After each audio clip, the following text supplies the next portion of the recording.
Welcome to Luca and Miguel. Enjoy the video. First, agree on the exact mods you will use. List cars, tracks, and shaders. Install each car and track into Steam apps/common/Assetto Corsa/content/cars and/content/tracks so paths match. Every player must use the same custom shaders patch and content manager version to avoid checksum mismatches. Compare file sizes or zip checksums if needed to confirm identical content. Rename no files and keep subfolders identical. Backup original files before mods, and keep a shared folder for the chosen mod pack. One player will host.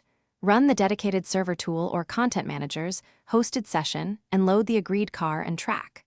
On the host router, forward the server UDP port 9600 to the host PC local IP and set a static local IP or DHCP reservation first. If port forwarding is not possible, use a VPN like Zero Tier or Hamachi to create a LAN. Share the server name, public IP, and port with friends. Test connectivity by having one friend join before scheduling a full event. Before launching, have everyone select the identical car, setup, and track configuration inside Content Manager to guarantee matching DLC and mod choices.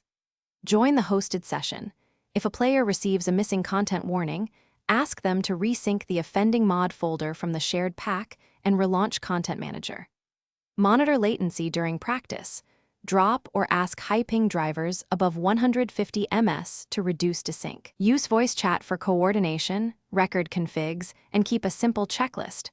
Versions, paths, host IP, and that will keep multiplayer modded races stable. Thanks for watching and please subscribe.